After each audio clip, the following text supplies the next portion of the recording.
All right, are you ready? Yeah?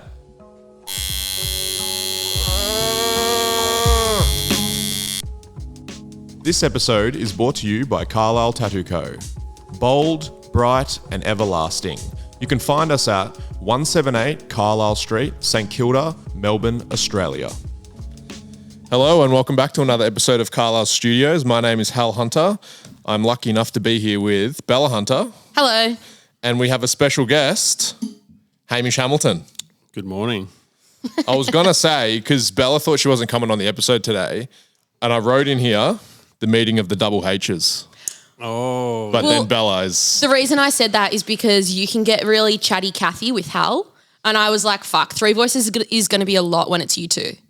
No. Bella's here. My plan is to just sit back. I've got my granola in front of me for that reason. Well, anyway, let's kick it off quickly. Bella, how was your week? Yeah, my week was good. I didn't do too much. We had a bit of a quiet weekend, which was nice. We actually went out for brekkie with my parents, which was your idea. Living large. Even nicer. You're trying to get some more brownie points or something. Then just tatted through the week. I actually had to have Saturday off, which is a bit depressing. Yeah. I've had a cold for like 2 weeks and it took the better of me. That's the cold that Hal left me with. Everyone's been sick lately. Yeah, so my weekly recap is very short. I'm going to give you just annoying. that. That's all right. How was your week, Hamish? Trying to think, what's today? Today's Tuesday. Tuesday, so last week. Yep. We Well, go any backwards amount in of time. You don't come on every week, so you can give us anything that's been happening recently. Recently, my daughter's with me for the week. I usually have a half and half, so that's when I work. I only really work like half the time. Okay. So there'd be a lot of people that look at what I'm doing. I actually don't work full weeks.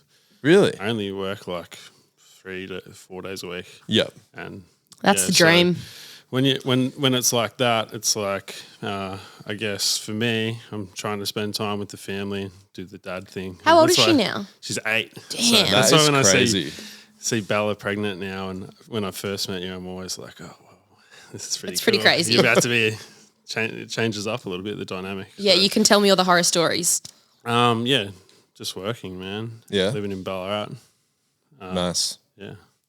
Well, that sounds fun. I've got a few things here. So Hal always like smashes me on the weekly recaps. Yeah. Well, He I always use puts this in as heaps of my effort. time to put info out there. So if anyone's looking for a 1965 Chevrolet C20 Ute, I've got one for sale. And I'm sure there's plenty of people. Yeah. Hell's over old school cars now. I'm decluttering my life. Got rid of the motorbike, getting rid of the Ute. So that's for sale. Is if there a anyone- reason you're selling it, Hal? There's nothing wrong with the car, guys, if anyone wants to buy it. No. He spent lots of money making it nice, so No, it actually works really good. yeah. You could be a daily driver if you really wanted to drive it every day. But what do you want to do with the money that you might get from it? I know what you're prompting at, but that's not actually that's not the reason. Okay, I'll leave it then. I'm just thinking declutter the life, free up some space in the garage. What are you looking at, Hamish? Oh, I thought it was over. That's just What? cars. Old school cars are over, you know. Oh, you reckon I they're had not the cool Cadillac, anymore? You had the Caddy. and then you got the Chevy. And Why'd you get rid of the Cadillac? sold it. It's done. You know, Okay. it's like cycling's over, surfing's the new. Just these thing. phases in your life that you guys go through. Yeah, I was going to wear the Rafa kit, get on the BMC and ride here today, man. So I was going to have an excuse to be late. And I spend most of my time looking at old photos of Hal and his Lycra, you know. Do you? When I think of him, I don't think of him in the fit he's wearing now. It's usually pretty. But this is the thing. Everyone's thinking that the surfing's a new thing. It's not. You've been into surfing for But ages. I've got evidence right here that I'll show you. I'll have to put this on my Instagram as well. It's not that new Oh, because I'm younger. look at the hair. I know. I know. That's what he looked like when I met him. Exactly. So that's the first Also, I time. wasn't sponsored by Globe or O'Neill, but I put the stickers on my board. Yeah, of course. You should. Because he thought he was cool. So the surfing's not a new thing. I've just gone back to my roots of what I truly enjoy. Yeah, okay. Yeah. Yeah. Anyway, so your truck is for sale. Yep. That, How can people find out about that if they want more it's information? on my Instagram. So obviously, I'm tipping most people who listen to the podcast follow me on Instagram. Okay. I would hope. Kick on with the rest of your weekly recap then. Sell it back to Matt South. Shout out to Matt South. Thanks for coming past my shop, sticking your head in. I saw you out the front. I had a good surf on the weekend, but I'm going to stop on the surf today because Hamish is saying that it's a new thing and I'm just jumping on the bandwagon of surfing being cool or something. So No, it's not that. It's just your new thing. People get over things and they it's move on not to my the new next. thing. Okay. I only wrote down it's wintertime other than that in my notes. So we all did a pretty shit weekly recap, hey? Well, it's only been like 3 days because this is quite early in the week for us to record the podcast. Oh, you don't do it on a Tuesday? Nah. We usually do it like Thursday. Thursday-ish. So we recorded on Thursday, so we've really not worked much. We haven't done anything exciting yet. Okay. No. I've got a cool week coming up though for Tats, but I guess we'll recap that next week. Yeah. Questions for Hamish because you've come all the way down here. Yeah. From. Yeah. I reckon, this is not even a question, this is a statement. Oh, okay. Let's go. I reckon the way I view you in tattooing and as a tattooer is you live it and you breathe it. It's part of your like personality. Do you reckon that's true? I don't really have anything else to do. That's all I do. Don't have any other hobbies or anything. I quit all the other stuff I used to be into for it. So That's good. Well, then I would say that's a yes, Yeah. correct way you It's a good thing. gauge though. it. yeah. I think so. I think so too. How'd you get into tattooing? I was a delivery driver for my uncle Bruce, R.I.P. Bruce. He owned a company called Star Trek. It's like a delivery company. Yeah. And then I would drive delivering parcels like a postman basically. How old were you then? I was 20 Yeah. and I'm in Ararat, very small town. I'd know everyone, delivering everyone's mail. Mostly just like medium-sized parcels. You know, like the guy that knocks on your door and he's like, yeah, something. But it was only for commercial businesses. And then I was up the street one day and there's a tattoo shop, local tattoo artist saw me. I was pretty tattooed at the time and he's just like, you want to be a tattooist? That was it. It's like goofy as story, man. And like I do not have anything to do with that dude at all anymore. Like, fuck that guy. Okay. And yeah. Do you want to go into that or no? No. Okay. It's just funny because like there's a lot of people from when probably you and I started that got these like intros to it. They're quite like not asking, just like, oh, how's fucking into tattoos? You want to be a tattooist? Or, Yeah. oh, Hamish has got some tattoos. There's not many other people that were that big on it then. Now everyone asks for an apprenticeship. Every second dude you tattoo wants to be a tattoo artist, you know? That is true. You know, because it's like, it just looks like it's this easy thing to do and people make it look easy because they start and 6 months later they're blowing up on the internet and, you know, it's kind of crazy. So that's how I got into it, which is, I can't like thank God for that guy, but also like, fuck you. Yeah. Thanks heaps, but you do. I'm glad he exists. I actually said to Jed about it. If I ever see him, I will definitely go shake his hand and say thanks for everything. But Yeah. he'd definitely want to punch me in the face probably. I would love to hear more about that, but maybe not on the podcast then. Yeah. What's the first tattoo you got and the first tattoo that you did? The first tattoo I got was this penny farthing on my finger from Paul Stillen. Do you guys know that guy? Jesus. Yeah. Yeah, I got tattooed. He had an art studio in the top of those like buildings in Flinders Street. Yeah. And he tattooed me in there. My friend Kale at the time, he's like Kale Sexton. He's like a DJ guy. Yeah. Yeah, he knew him and linked me up, and I got that tat off him, and then I got another tat that I drew myself on my leg. And yeah, I feel like that's a hard tat to do. So for A penny anyone farthing. listening, it is on the inside of Hamish's rude finger. Take a photo of it. Okay. Yeah. You're going to have to hold We always still. say we're going to put photos up on Insta about what we talk about. We just never do. That is So- so fun. That's like a hard tat to do, I reckon. Well, seeing him now, I think Paul, he kills it. Yeah, he had I'm going to say like 5 years ago, he did an exhibition at the art gallery here of like all these full-bodied like line, you know, it was like that Liam Sparks shit. Yep. Yeah, that was like what I was into when I first started tattooing. How Liam old were Sparks you when was you like got that the- tat? 17, 18. Oh, 18. Legal age to get tattooed. And what was the first tattoo that you The did? first tattoo I did Slayer on this kid for $2. He gave me $2? Yeah, just a Slayer lettering, you know. And then I tattooed that on myself as well. And I've got a photo of me doing it. And whenever I put that flick up on my story or something, he's always like, I started it, brah. You know, he's like my biggest fan. So that was in Ararat. Yeah. So Nice. I like that. And you were born and raised in Ballarat? no, Ararat. Ararat. So Ararat's, for anyone listening, it's like 8,000 people or something would have been there when probably now even. Yeah, about 8,000. The whole community is based off just a prison. There's a massive prison there that employs basically everyone. Yeah, wow. And then I come from a family of earth movers. My dad's an earth mover, and everyone in my family's like drives trucks. Yeah. So I've actually been to Ararat. yeah, to I have Halls too. Gap. Yeah, on the way to Halls Gap. Yeah. Yeah, that's the thing. People travel all the way across the world through Ararat to go to Halls Gap. Yeah. Yeah, Halls Gap's When did you make the move from Ararat to Ballarat? in 2018. I had a shop in Ararat, my first tattoo shop that I opened. Yeah. What was that called again? True Blue Tattoo. Yeah. Shout outs to everyone in Ararat. I like that. They're my OGs. Yeah, True Blue. I thought, Bogan country, Australia. I'm going to do some Ned Kellys and stuff. And I did. I did a few Ned Kellys. I did realism tattooing. Yeah. They're pretty heavy. Yeah.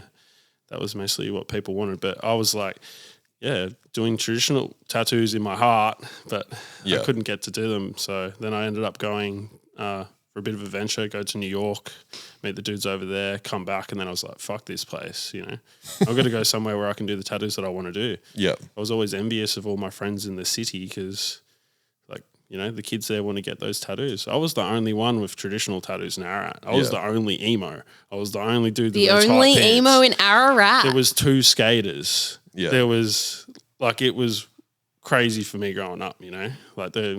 I'd go to the city, come back, and I'd have some fit on, and they'd just be like, "What is this fit?" No one has slip-on Vans and shit in the country.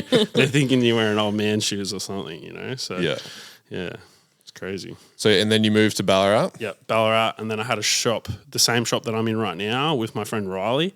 But at that stage, we had a conversation. It was like, let's go the other route of just not even having any signage. Yep. It's just a space. And then during COVID, we had a conversation. I just said, it's time to, split up a bit because his realism and my traditional tattooing were just our clients are 2 totally different groups of people. Yeah. And it was just a bit jarring by the end of it. Had a convo and just said, I want to put some effort into this building. Because you guys have been to my shop. Yeah. Yeah. It's So a crazy building. It's like Give it the plug. King Kong tattoo shop. In Ballarat. Best in Ballarat. No dorks, only legends. Come on in. Yeah, it's From the man himself. Yeah, it's the best shop in Ballarat by far, man. Not just because of me. It's just the building's insane. It is a cool building. It's a fucking cool building. Yeah. It's like what is it, 3 stories or something technically? Do you guys know what Sovereign Hill is? Yeah. So Sovereign Yeah, Hill. Mate, we went to we've camp been- there. Sieving for gold or whatever they do it. Panning for gold.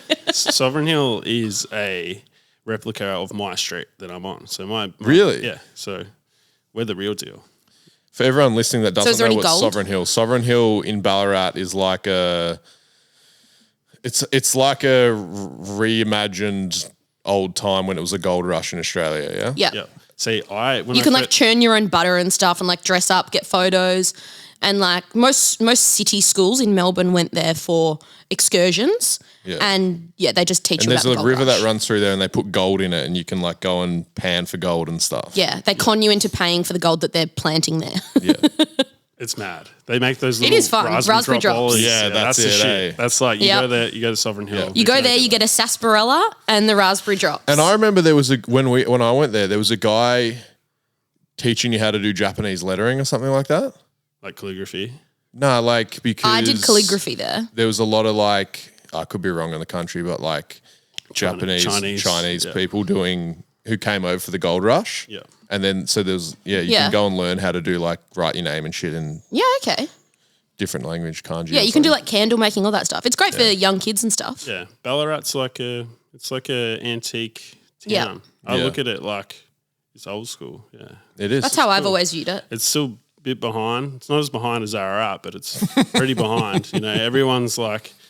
Everyone's just getting into traditional tattoos out there now. Yeah. And it's pretty funny because I'm just well, it's paid off for me a bit because I've got a shop where it used to just be me that would do traditional tattoos. Now I've got 2 dudes under me and we all do our thing. Before, it was just me and Jed out there. Yeah. And who are the guys that work for you so people can look Got them up? Elliot Hill, no relation to Jed Hill whatsoever. Jed just wants to let me, I'll just let you guys know that. And Jackson Flower, and those 2 guys they're my boys. I was fortunate enough, they worked at a walk-in shop out there. They did 10,000 shit tattoos there.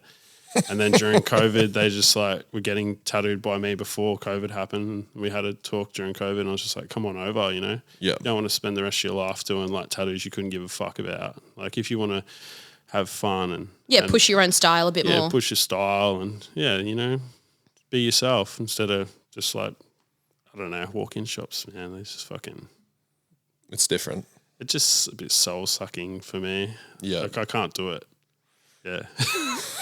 I'm sorry if anyone wants to walk in tattoo. Hey, I like the honesty. He could do it you're very on here well. to say what we're talking I think about you've what you tattooed like. for long enough that you can make the choice of what you want to. Yeah, 100%. I've switched up several Yeah. times in my career and gone, I'm going to do realism now. And I've done realism for like 3 weeks. And then I realised, I hate don't want to do shit. this. I've got cash now though. And I can just move on to the next thing. Be like, oh, I'm going to flip it and switch it, Yeah. Me and you both got tattooed by Charlie Gerardin, right? Mm-hmm. The king of flipping and switching it. Did you see they closed the shop? Did they? Little Gold. Yeah, they announced a few days ago. They're closing. They're going to use the space still Yeah.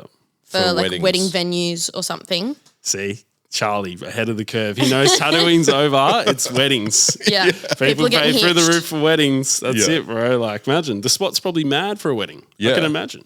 Well, it's a massive shop. Shit, I should hit him up. If you get a back piece percentage off the wedding at your space or what? I got one 10 years ago. I should get some kind of deal. That would be wild. Yeah, so they we both got tattooed by Charlie. You've got the back and the chest. Yeah. The big I got glass my over chest. first traditional piece by Charlie Charlie too. been tattooed by him as well. And then he opened Little Gold and Yep. no longer. See, like, my introduction to Hal is through getting tattooed by Swaffer. Shout outs Jess Swaffer. She's like my tattoo mum. I only recently reconnected with her after the last 6 years, and we were talking about Third Eye. So Third Eye got sold or Yes. closed. No, Well, he sold. said he was going to close at Marshall. Yep. And then or he said it's for sale if anyone wants. And then obviously I think 2 guys who worked there bought it. There you Can't go. remember who. So my introduction to Hal is through getting tattooed by Charlie, but I was only getting tattooed by Charlie at that stage because Jess had left that shop and gone to Chapel. Yep. So Charlie's like, oh, you know this? Wait. His I've never accent. heard this. Yeah, he's like, He's French. he's probably got a baguette in his hand or something, a croissant. And I always rip on him for being French. Yeah, I love him though. And then he's just like, Hamish, like, Hal Hunter. And I was just like, oh, yeah. And he's like, oh, he does these tattoos. And then since then, I don't know how I linked up with you. You got your head tattooed by me. I think that was it. I think that was the first time we met. Yeah. I was like 45 minutes late, dripping wet. I'd fallen in a puddle. Why were you dripping wet? I fell in a puddle. How deep was the puddle? It's pretty wet that day. Well, this was the first time so we've skipped across a few things here, but yeah, the first time we met, I think we'd spoken a few times on Instagram, whatever, which is always the case with tattooers and that, but Yep. I booked to get my head tattooed by you when you were guesting at Melbourne Tattoo Co. Yeah.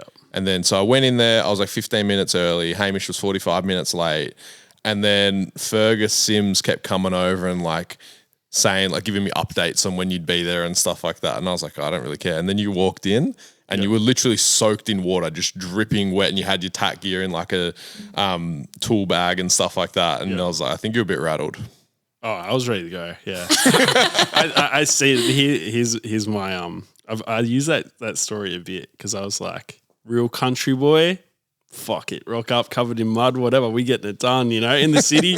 Oh, my feet's all fucked. Oh, my pants are wet. My $100, my $400 Stony Island shirt doesn't look cool. We can't do this tattoo. But I was like dripping wet. My hair was like in my face and shit. We got it done. Yeah. I like that. That tattoo rocked me. Yeah. It killed me, man. What one is it again? It's the side of The 2 skulls with the snake Yeah. Yeah. over here. Yeah, And the one that- that I'm looking at. It The killed. whole time I was doing it was, Hal probably doesn't even know this. That was the first head tattoo I've ever done. Oh, you've told me that after. Yeah. I was just like, Hey, you got to fake it till you make it.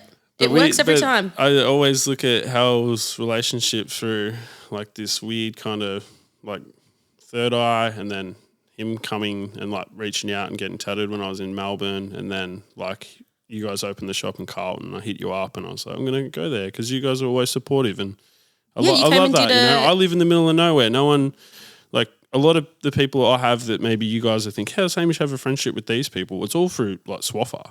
Really? Swaffer was just like vouch for me with everyone. So I got most of my body tattooed by her. I probably gave her 20 grand. Her kids probably going to school off my money still, But like that introduction to all those people was like through her, So Yeah. like you guys kind of reached out on your own, and now we have this friendship, and like Mickey works here. Yeah. Like, Mickey's my boy. Yeah, I remember when we put out the post saying that we were looking for another artist, we got a message from you literally within minutes being like, Yeah. oh, my boy Mickey. And I was like, okay, cool. I actually got a few messages about Mickey Yeah. from a few I customers. reckon we got and like stuff 6 who were friends messages, with him and- customers and other yeah, tattooers. but you were the first straight on it. Yeah. No But sleeping. it's funny about, I don't know if you've heard about this about Jess Swaffer. Like, I've been tattooed by her as well. Yeah. But I got the lamest, like, realistic diamond and script and stuff on my foot from her. Oh, wow. Just as a walk-in. And then- We've referenced that yeah, tattoo so many then times. I We need to didn't post a photo of it. I, like, avoided her for years because I was only 16 at the time. Yeah.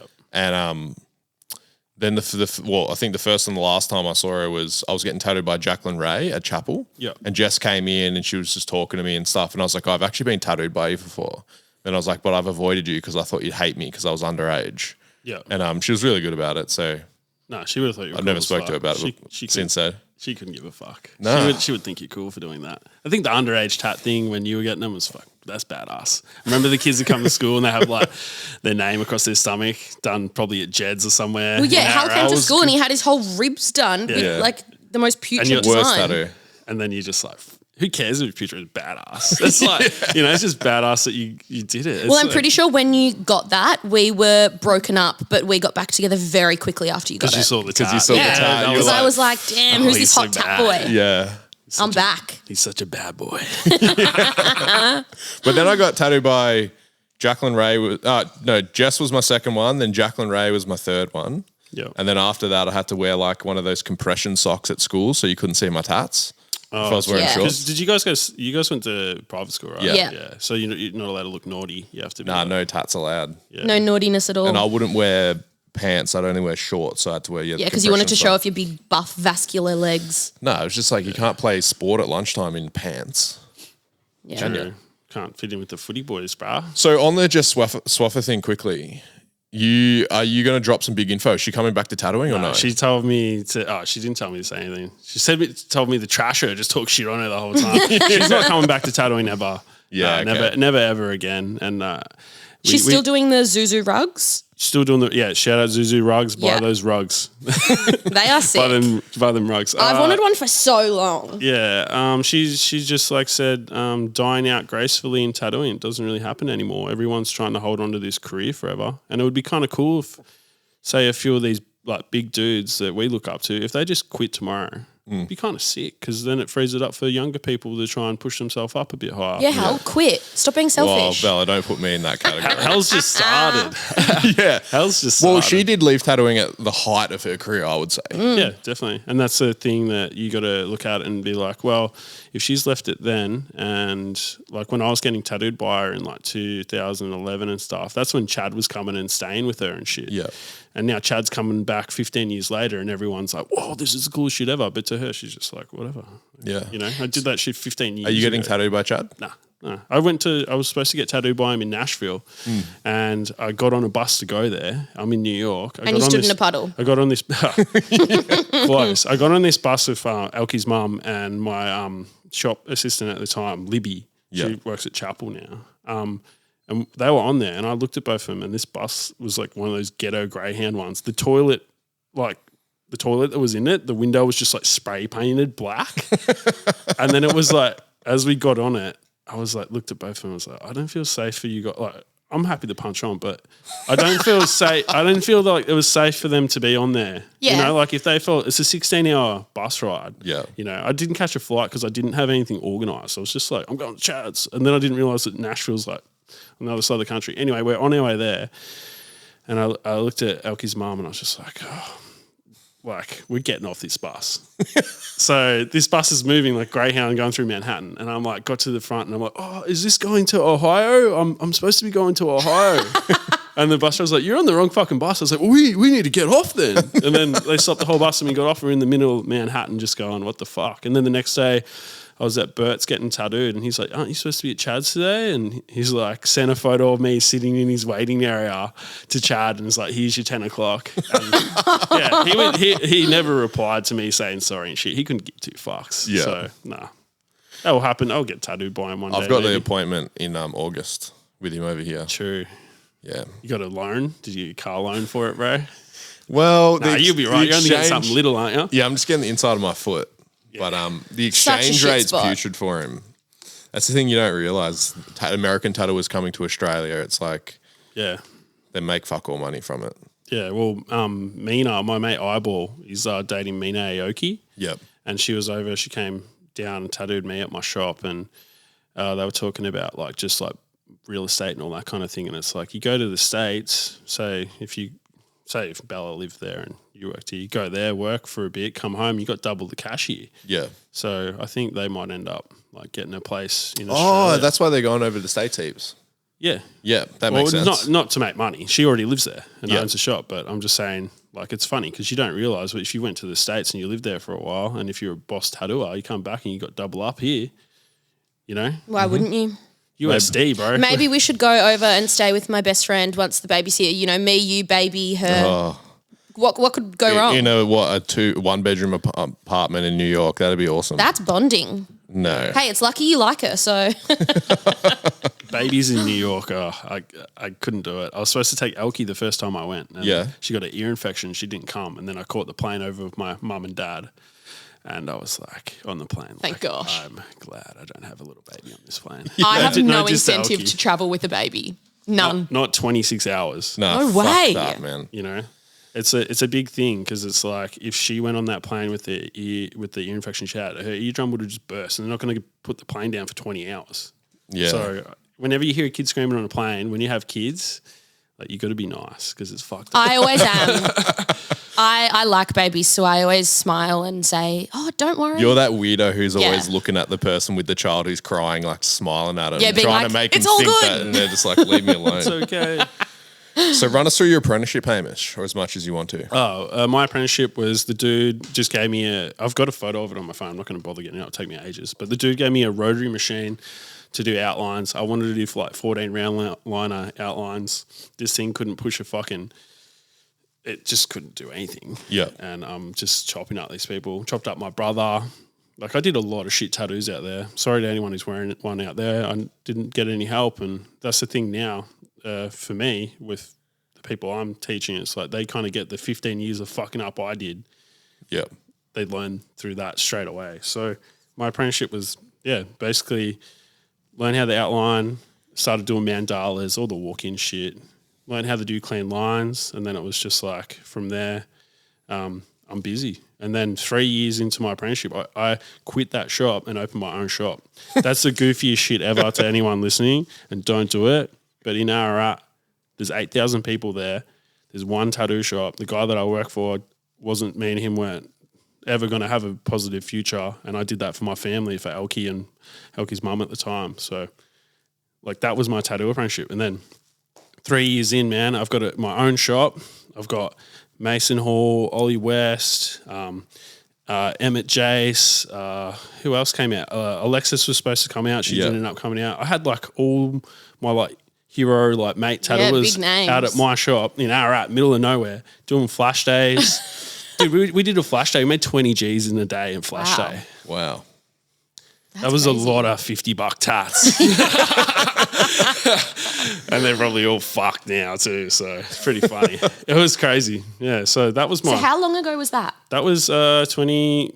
I've been tattooing 12 years. So 2010, I started my apprenticeship. Yeah. Yep. But it wasn't an apprenticeship. People don't really get an apprenticeship anymore, do they? Would you say the traditional apprenticeship's dead? Because Mickey was on one, right? But now he's here and he just tats every day. I think it's like if you're lucky enough to get a start, like as an apprentice, in like a well-run shop, then you'll get an apprenticeship. But it's like that's very few people. Mm-hmm. You know, I think it's like, I don't know. I think there's like a portion of the industry who view apprentices as like just like free labor or like, but then like that apprentice, they just want to tat, you know? So it's like after 6 months or 12 months or whatever, they just go, fuck this. Like I'm not getting anywhere doing this. Yep. So then they just move on and then they're like, I can already do like a basic tat. So like I'm just a shit tattooer. Yep. And then hopefully they learn in the shop. That's I think how some people, or not that they want to go about it that way, but they're sort of forced to. Yeah. I definitely think like, I don't know. It depends what your preconceived idea of an apprenticeship is. I thought an apprenticeship was the guy was going to show me how everything was made, how everything works. Yep. the origins of it all, what I'm ripping off. Because we all just rip off shit. Traditional tattooists don't think you're special because all the shit you're doing's already been done 100 years ago. And like, you know, for the people who put their own style and shit on it, that's mad. But at the same time, it's like, I thought you got taught. Yeah. I thought you got taught something. I never got taught fuck all. Just had to keep fucking up. Yeah. It's kind of depressing, man. I'm not going to cry on your podcast. You can cry That if would you be want. good. Dude, I'll call it like Hamish cries. I'm going to shout out Jed right now. When I met Jed, man, Jed Hill. Jed Hill, shout out to Jed Hill, godfather of tattoo in Ballarat, been tattooing 50 years, only just retired, moved to Gold Coast. I love how he changed his Instagram name to Jed Hill Retired. Yeah. Like that's Just to let the people know. Let you know, well, I'm done. Yeah. Right? Leave me alone. And when I met him, man, it's like I called him the other day and I was just talking to him. I was like, man, I literally think he'd been tattooing for 50 years, hanging out with him for 5. I reckon 25 rubbed off on me because he just told me everything that's like worth worrying about. I tried to make a hat once and I was going to put an Ed Hardy logo on it. And he's like, motherfucker, that is not cool. You know, like those people who put like Ed Hardy logos on like fashion shit, but they don't have anything to do with it. Yeah. I think Octo did it. I'm not calling Octo out, but he's like, I know that dude's son. You know, like that's not fucking cool. And I just like stuff like that. And people don't get told a lot of stuff nowadays. Like, No, that is true. I've got a quote that it's getting painted on the sign for my shop, and it says, "To the dedicated, praise is useless. Through criticism, only can one truly perfect themselves." I like that. And Jed fucking steps on me so hard, bro, in the best way possible. You know, you like finished showing him a back piece I was doing the other day. I've got an essay to go off this back piece, man. I've written the origins of it. I'm getting more into. You probably see me in my post now. I'm like, hey, this is what I'm doing. I'm trying to do this. I want to do all the colors, and I want to reference. That's why this. I said live it and breathe it. Right, Because that's how I perceive what you're doing. Yeah, because I said to Jed, this is. I want to show that if we can get these designs and explain where it's actually from, I can teach Jackson and Elliot while we're doing it. Because, like, you know, we've met people that, you know, when I got tattooed by Bert, he was like on the phone calling Ed Hardy saying happy birthday and shit. These people that we rip off exist, man. Yeah. And if you do the like actually travel and shit, you can meet them, and then you start feeling a bit bad about like stealing designs or not stealing designs. Like if you reference it, like do it properly and shit. So yeah, I showed Jed this back piece, and I was like, had this little essay, and at the end it's like, oh, I think through all the rich tattoo history we have here in Australia, we can really push forward with it and like not submit to like pop culture. Yeah. And then he goes, oh, Hamish, you're pop culture cunt. He's like, the shit that he's like, this back piece is fucking lame.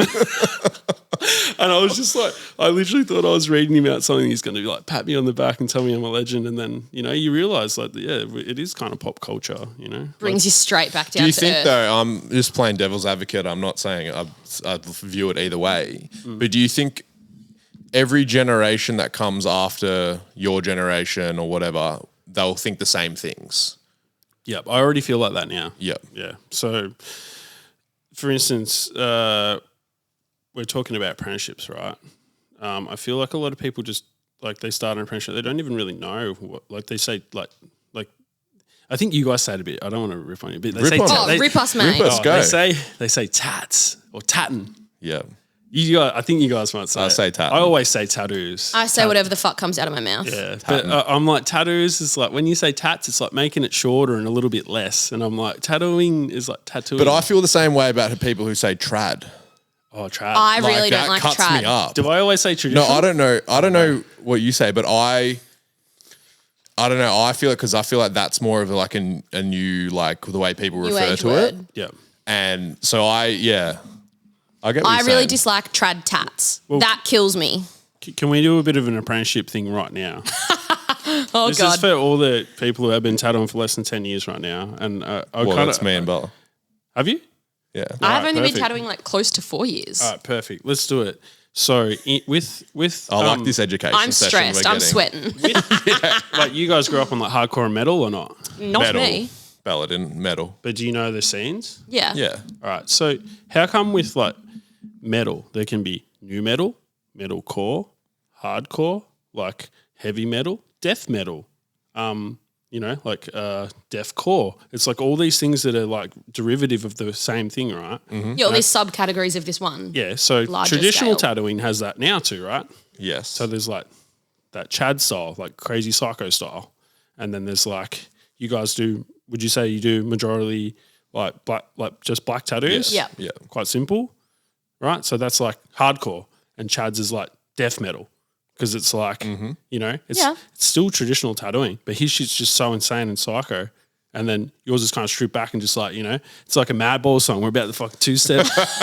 You know what I mean? Yeah. So, and then there's like the pop culture kind of traditional tattoos, which are like, you know, they do like the movie reference like quotes and shit.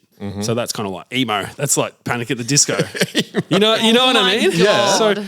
So like if you break it down like this, it's like, you know, people that like Panic at the Disco don't fucking like Slayer and Cannibal Corpse. You know?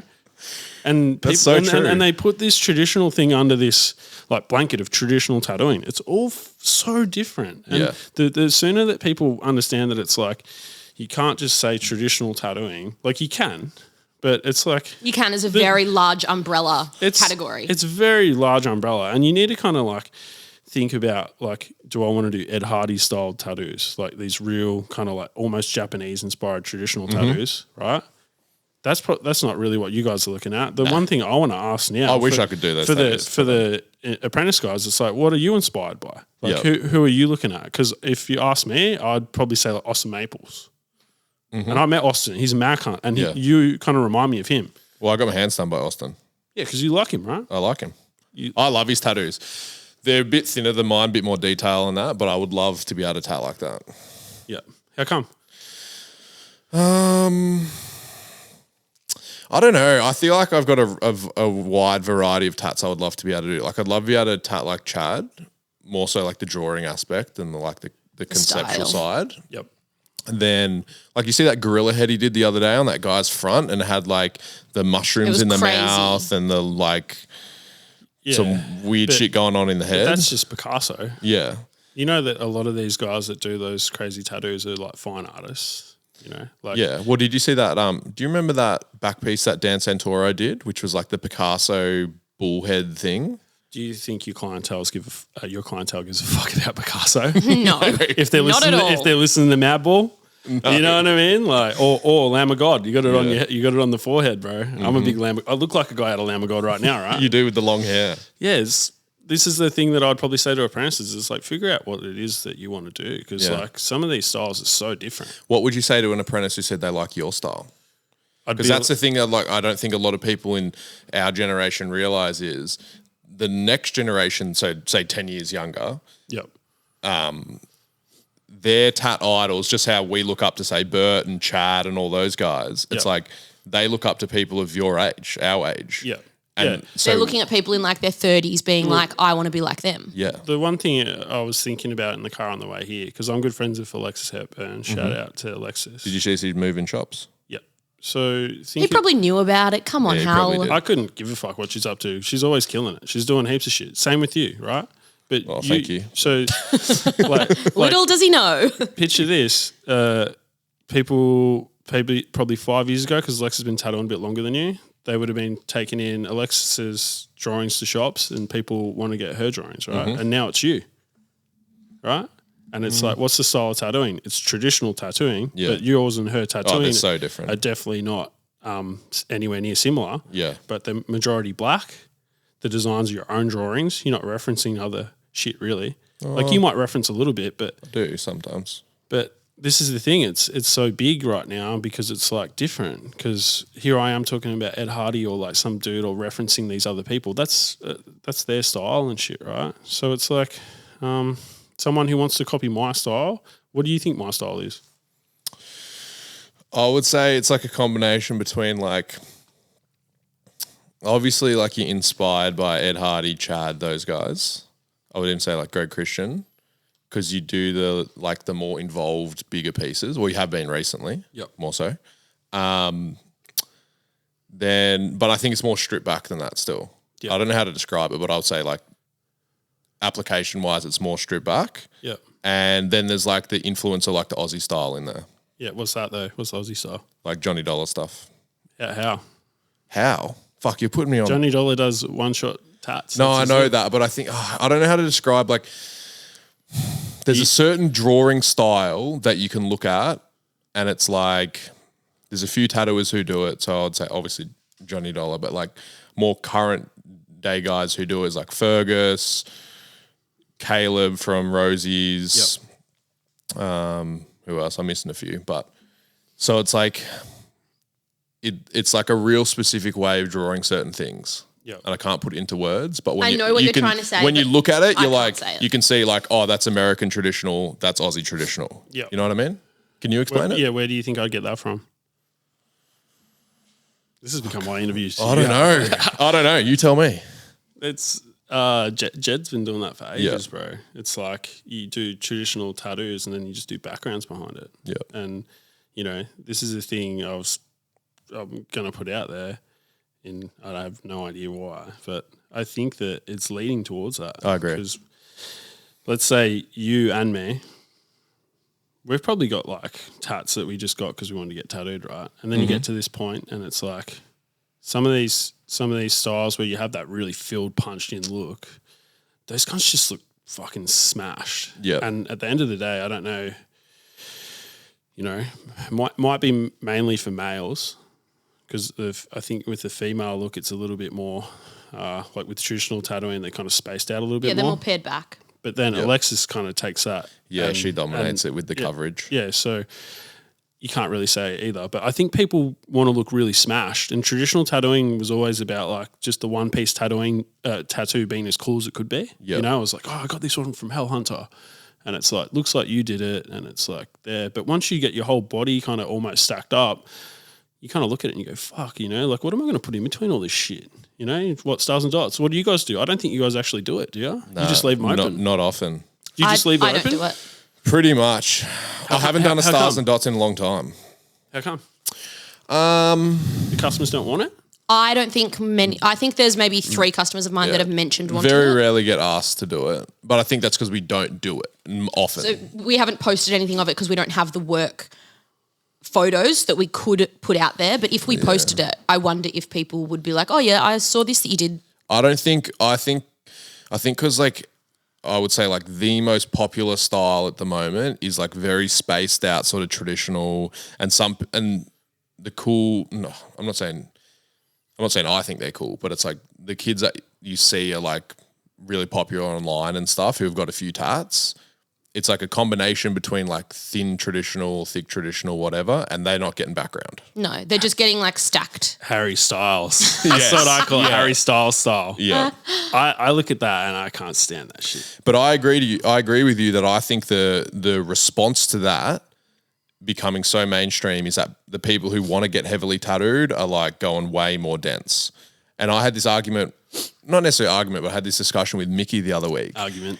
Because It's always an argument with Mickey because he can't talk, he screams. Yeah. Mickey's going to... And I was saying, I wish I had a front that looked like Bobby's front, which is zero skin. Have you seen Bobby's front, Hamish? Yeah, it's just fucked. It's just mashed crap. Well, it's like not crap, it's not but even, it's it's just not even mashed about stuff. like what the style of the tattoos he has is. It's like coverage. his whole skin's covered in. Yeah. You know, and it's like that's what I want. He's got like you a know? portrait of his dog, and the dog's name's Lil Kim, and it's like with purple haze background and Yeah, and it's like no offense, Bobby, he would know this, but it's like no 19-year-old kid's wanting that style of tat at the moment.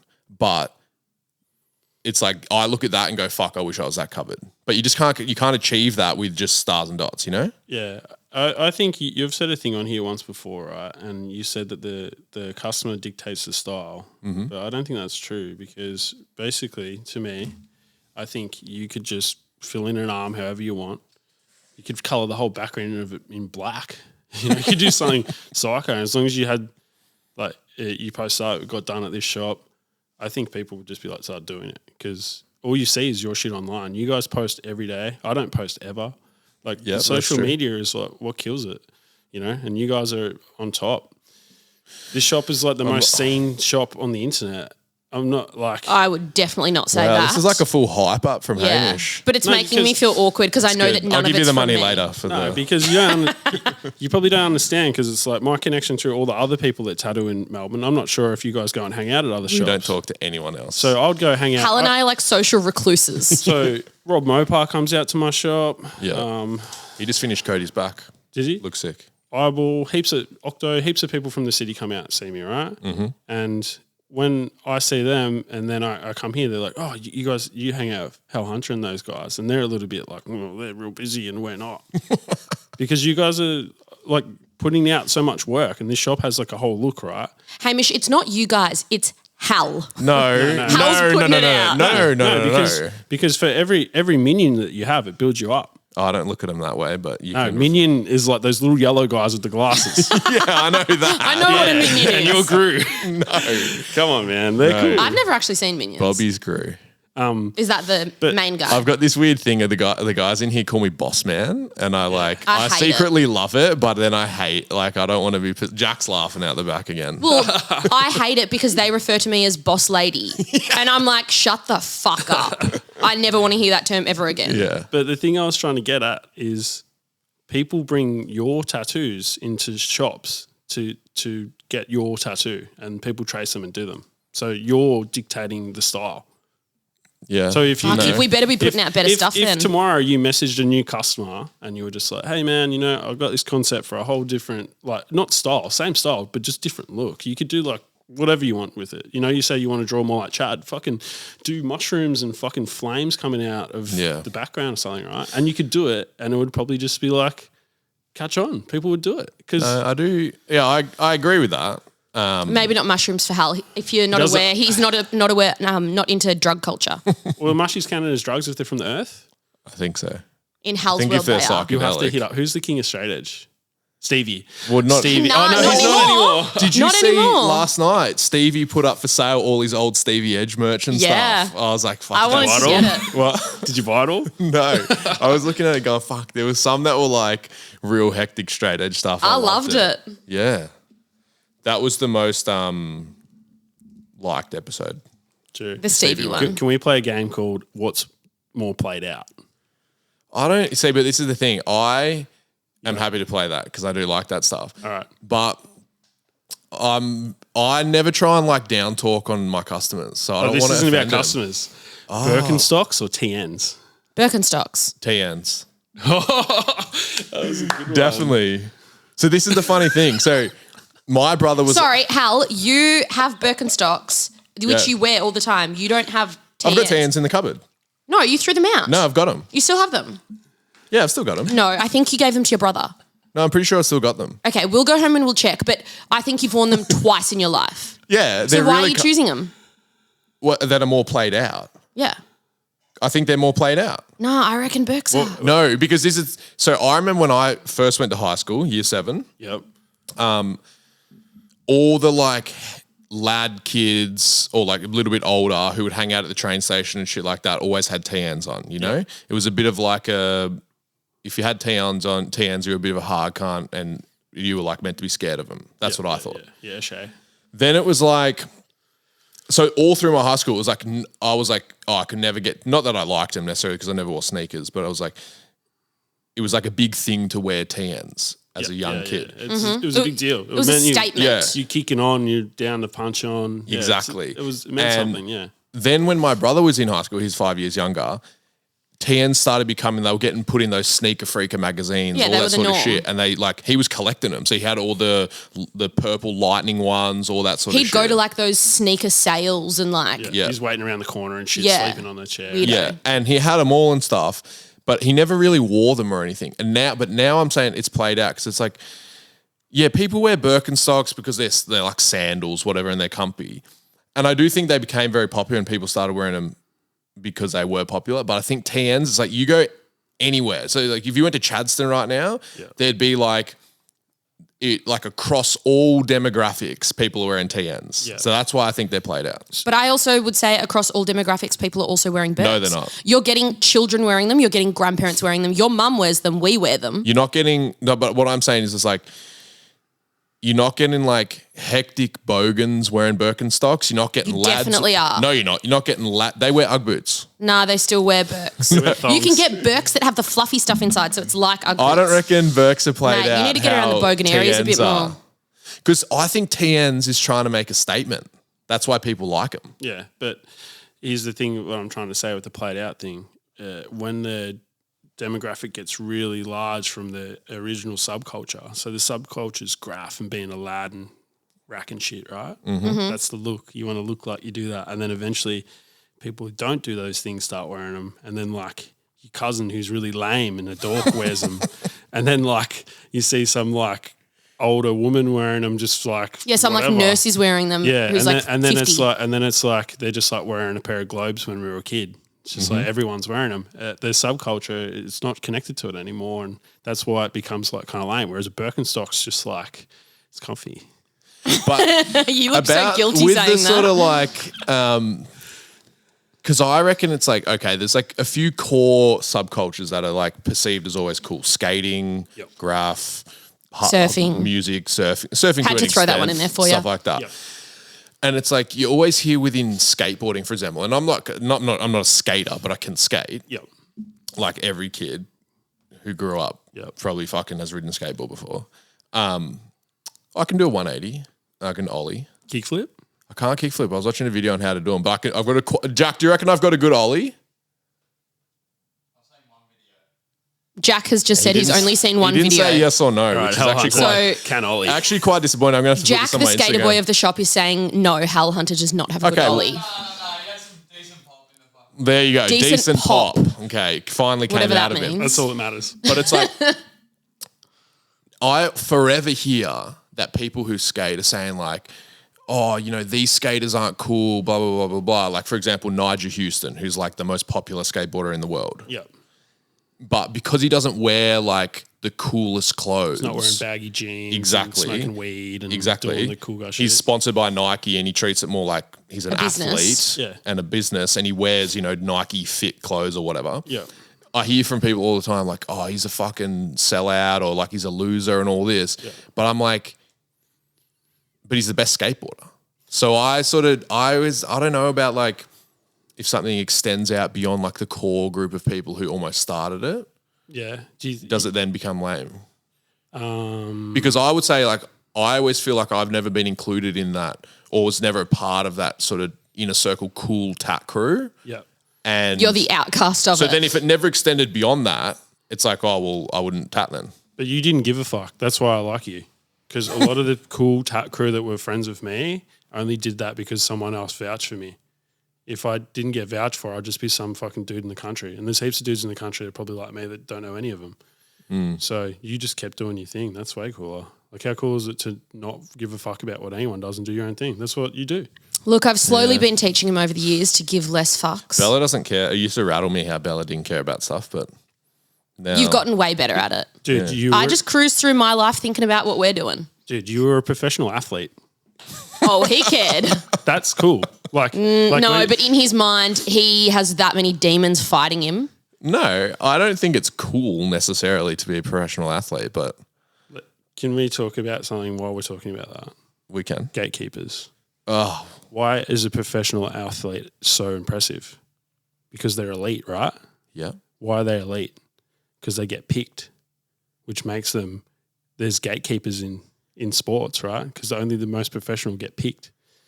So, okay. So if you don't like gatekeepers, then you shouldn't like sports. But what about... I don't really like sport. What about this though? Because I was thinking about this the other day. So you think there's gatekeeping in sport, but I'll say it's the opposite, because never once in my whole time playing football, coming up as a junior or anything, did anyone ever say like, oh, you want to go play junior football as a 13-year-old on the weekend? It was like, who was the first guy to ever play football? Oh, you don't know that? You can't play. Oh, who fucking makes the football boots? Oh, you don't know how to make football boots? You shouldn't be able to play. Yeah. And I feel like there's a lot of that in tattooing. You don't need the sort of knowledge that you need in tattooing that you do with sports in that regard. And I always, not that it was a you don't get judgment. It wasn't for a not conscious knowing. decision from me, but I always I approached like lots of things in my life where it was like in sport, for example, it's like it doesn't matter if you started playing the game yesterday. If you come on the field and dominate, then it's like people just respect you because you're good at it. Whereas in tattooing, it's like I think it's like people don't respect that as much. I'm not saying that's me. I did that, but I'm saying like if someone just was like a musician yesterday and they go, oh, fuck it, I'm going to tat, and then they're doing the best tats in the world or whatever, I think everyone would be like, oh, fuck, he doesn't fucking, didn't pay his dues or whatever. So I'd say there's gatekeeping in tats, but maybe not in sport. Well, there is. You guys don't like them, right? Yeah, definitely. Yeah. And there's heaps of other people who don't, right? I know this dude he was doing a painting course thing. And he messages me sometimes, and I just messaged him. I said, are you okay? You okay, bud? Oh, that's nice. Because I don't care. Like, if you're going to put yourself in a position where other people are probably going to hate, and it's probably going to be elitist and shit. Because I brought up elitist because that's what tattooers are. Yeah, I sent him a message as well. Actually, I'm like, you okay, man? And then he spilled out. He could give me a fucking 5-hour essay about why he did it. I don't care. Putting you and him in a room together would be wild because you're both such chatty Cathys. Well, I don't care like what his excuse is. I thought it was corny, but I'm not going to tell him. He'll probably hear this now and be like, oh, that's lame. But it's like, like you get this real hard response from like being like opening things up, right? And what I'm saying with the analogy with the sport, it's like only the best people get on the team, right? Mm-hmm. So now with tattooing, like the worst person can get on the team as long as they got an in. Yeah. If you got vouched for, you're getting a job. Like I'll put on my homie before I'm going to put on someone else because I'm just going to be like, well, I know my homie. I know his work ethic. I know his personality. I know all this shit about him. And now everyone does that, right? Yeah. Like you kind of started the teach your girlfriend how to tattoo. No diss to Bella. Zoe tattoos. Yeah. Who else's girlfriend or partner, like partner tattooers? That's big in Melbourne, right? Mm-hmm. Who else is there? Avalon and Josh Tadaro started prior. Dylan and his girlfriend. Dylan Kuiper. Yeah. He's the homie. Shout outs to him. Mitch is teaching his wife down at Vintique. Yeah, but that used to be frowned upon. I talked to Jed about it. Jed was like, that was the corniest shit you could ever do because it was like, even if it was a female teaching a male teaching female, like whatever gender teaching anyone, right? It was just like easiest thing you could do because you just teach your part. I got a bit of judgment for it. I think everyone does because it's like it's always be perceived as like an easier way in. Do you think it's just a financial thing? You're just like, well, it's my partner, so it's easy. I know 100% that there are people that still view my career that it was just handed to me. Because my husband taught me. I don't know. Well, I think. But I'm saying that's a them problem. I think maybe tattooers, and like take this however you want for anyone listening, and I think tattooers always think about or pretend to think about, tell everyone else that it's like, oh, they're thinking about it's like, oh, I just want to, do the tats that, everyone thinks is cool or that's going to gain me respect from other tattooers or whatever. But I always wonder, and Bobby said this to me once and it's always stuck with me, it's like, at the end of your career, are you going to be stoked that like 20 randoms that you don't even actually really know or are friends with who tat think you're a mad cunt, or that you've made the most of your opportunities and expanded if you look at it in a business sense, expanded that to the biggest capacity you can. Because I think at the end, if I'm 60 and I'm looking back and going like, oh, 3 dudes that I talk to on Instagram who tat in other shops that I've never met think I'm cool because I sort of did what everyone else thought was cool. I'd rather be sitting in a nice house and, having made the most of my opportunity. And that was like, I wanted to teach Bella to tat because she wanted to tat. And I was like, well, you're my wife. Like, why would I not let you do what you want to do? Why would you hold me back from something that But then it was also manage? Like there was a financial decision as well. It's like, well, she could earn way more money tattooing than she could working in a warehouse. I was also miserable at my old job. And Hal was like, you need to make a change in your life because I'm not, if we're spending the rest of our lives together, I'm not putting up with this crap of you hating your job and always like saying, fuck this, I wish I tattooed. Yeah, I'm not having a dig. I'm just saying, I'm saying that's just like common now. So I think it's very common now. So it's just like, it's kind of like, oh, well, my partner wouldn't be a tattooist unless she met me. No diss to her. Yeah. But she was doing. She started doing cosmetic She tattooing. does cosmetic tattooing, and then she came out from out the back one. I haven't taught her a single thing, by the way. She came out from out the back one day and was like, "I did a little tattoo," and I was like, "Cool." I don't Well, care. I saw I her love tattooing that. at that. You tattooed at that Hot Rod show. Yeah, she crushes. I have not Sorry, taught her a can single we thing. just tell everyone- She's never even talked to me about tattooing. Can we just I tell love you, everyone who Zoe. your partner is, her Instagram and all of that, so they can see? Flash cosmetic tattoo. Boss's bitch in Ballarat. And her name's Zoe. And her name's Zoe. Yeah. And Shout out to she, Zoe. She just started doing tattoos and no way. Now trouble Here he walks is. in. Mick Mickey. Talk. Hey, Mickey, guess what Hamish brought up as his subject to talk about? Gatekeeping. Yeah. But I can't tell where he sits on it, whether it's like do you want to you're know? for do you it know- or against All right, it or let's what? get back into it. Gatekeeping's great. You 'Cause- like it? Yeah, because it should be like you be like it's the same as a wait, how do I say it? With the TNs.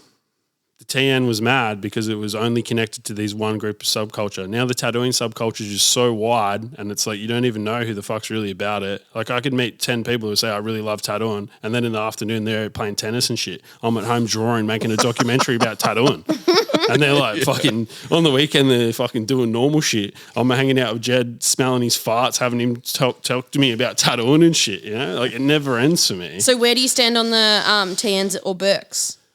I think they're both played out. But yeah, TNs are mad if you're the right guy. You have to, okay. I think it's like, I don't know, man. I think the gatekeeping thing it's like positive to keep the, what would you call it? Like the quality up and the subculture smaller. The smaller things are, the cooler they are, right? But sometimes, and this is not about you because obviously you do good tattoos, but you were saying that there's gatekeeping in sport, football, for example, because only the best get picked. Yeah. Yeah. But I think the gatekeeping within tattooing doesn't directly lead to the best people getting picked into that group. I Because don't there's think so plenty of either. people, and I'm not going to name anyone, who are loved by everyone. Everyone thinks they're mad cunts. They're cool. They're into tattooing who do junk tats. Yeah, but And no one's ever going to say to them, hey, No your one's ever gonna tat's call them fucking out. Shit. I know the people you're probably talking about, but they're cool as fuck. So they're too bad, but I'm But then cool as it's- fuck. I can do shit tattoos and get paid. But then it's not about like the best getting picked. Well, It's not the elitism. Yeah. It becomes the other thing that's connected to it, which is just like the what are they called? Eccentricness of this person. How eccentric and weird they are. Like X Factor. Like Tom DeVita. You remember that guy? Yeah. Yeah. So Tom DeVita, his artwork and shit was kind of just loose and crazy as fuck. Just because it's like kind of loose and not clean and shit doesn't mean that he's like not the maddest dude in the world. I look at that guy's stuff and I want to do shit like that. Okay. You know what I mean? Like, Interesting. But there would be some of these tattooers that you're talking about that would do the loose stuff, probably look at him and they're like, well, he's just loose with it, doesn't give a fuck. That's so freeing, you know? It's hard to do with the tattoo because most people don't want a fucking No. loose as fuck tattoo. But that's the Yeah, mindset, okay. I think. I think it comes from Interesting. that Picasso shit and the other shit we were talking about earlier where people want to pull out these styles. And to do art like that, you have to just be loose as fuck. There's nothing to do with like doing a drawing on your iPad and shit. Do you use an iPad? I've got an iPad in my bag, but I got a piece of tracing paper with my eagle on I it. like that. Yeah. I had to draw on the iPad the other day because I left my flash book and that at the. And he got rattled. And fuck, it was. I'm not like you asked before. Am I like a tech guy? And the answer's no. How's so the like- opposite of a tech guy? Yeah, I really struggle with the iPad stuff. I'm actually surprised we've managed to not fuck up recording of like an episode or like uploading a thing for the podcast because you are so bad with tech. Well, it's pretty basic. I leave it to you because I'm really bad at it too. We've got the computer at home that obviously we upload the shit on. But it's like my computer And from like when I've got I it was set that so if way it's younger. plugged into the charger, it doesn't turn off. So we use it once a week to upload the podcast. but And it stays on that one the screen's landing on page. the whole time. Yeah. So I went in there this morning to get the memory card out of it and it was still on. Wow. So yeah. I'm too scared to turn it off because I don't remember what the password is as well. So we're stitched up otherwise. Yeah. What are we going to wrap it up with, guys? I think there needs to be I like actually really liked the Burks and TNs thing. Maybe we should do that more. What's played out? All right, give in us the another one, future. Hamish. I'm just saying in the future. What's the other one that I've got? I've definitely got another one. I have a close friends group on my Instagram and I chuck up like a what's played out thing and people will be like, oh, no way, that's not played out, because they wear it. Yeah. And they identify with it and shit. So Yeah. if you see someone that's wearing TNs and that's like, Well, Cody wears them every day. yeah, he wouldn't say they're played out because that's his shit. Yeah, that's his style. So it's all opinion based, man. Whatever. I kind of think tattooing's a bit played out, if you ask me. Fuck. I'm not going to quit, but I think it only is just getting started. if I do quit, I'll be probably making a kids TV channel. That's what I'm thinking. I want to turn Perfect timing because we've got a kid coming, so Dude, you can hurry help. up. I'm thinking you get a few little hamsters, a little Hamsters. yeah. You seen the videos? They get 500 million views. This is where the real coin is. At, What, like boys. a real hamster or a cartoon hamster? A real hamster, and you do my basement would be perfect for it. You do like a water playground, and you put them on like little tubes, and you have them go down on a water slide, and you go like, wahoo! Oh my fucking God. And then you go, bruh. You know, like, yeah. That's where it's at. You've got too much time to think out in Ballarat. That's where the money's at. 500 million views. That's 800K off that video. That On dude YouTube. got. All right, let's do it. Let's go buy some hamsters. It's pretty crazy. I wanted to know quickly before we finish about that over life-size gorilla sculpture you made one day. Oh yeah. So I spent 3-4 weeks building it. Yeah, and it was maybe cost me about $3,000. What's it made out of? It's made out of expanding foam. Yeah. So But is there anything in like the center shell to hold it together no, structurally? it's just expanding foam. Okay, so it's really light. Solid. No, it's super heavy. Oh. Because once you put heaps of expanding foam in it, it had like 50 cans of expanding foam. I bought out all of the expanding foam from Bunnings. There was tradies there fucking eyeballing me and shit. You're like, sorry, I got to go home and make a gorilla. You know, those the ones that they're massive. And I was just like, yeah, well, that was the idea, was like marketing, like I was going to put it out the front of my shop. Which is called King Kong, so therefore it makes sense, Gorilla head. obviously. People get a photo next to it, point to it, and they go, yo, yeah, it came here. Like the big Do banana. they do like a wahoo? I remember you put something on your Instagram saying like all tattoo or like all businesses historically used to be made to look like the shit that they do. Yeah.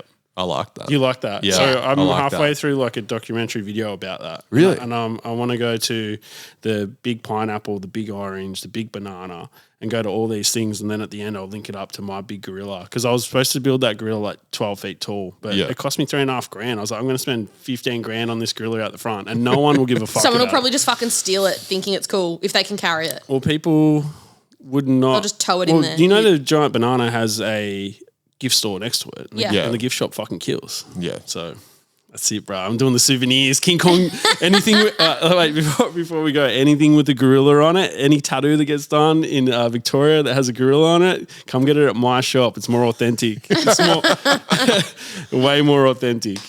No, I like that. Well, anyway, yeah, thank you for coming on, Hamish. Thanks for coming down. Yeah. Well, we're about to do a tat, so Yeah, and we've got to get ready to tat. So Hamish is here tattooing today. you can catch me in Ballarat, 38 Main Road, Bakery Hill, Ballarat. Ballarat's best, baby. I like that. Sorry, and just to clarify for everyone else, Hamish, your Instagram name is not Hamish Hamilton. Can you please tell everyone? Mr. Garganch, baby. And how Mr. Big. how the hell are they going to spell this to find you?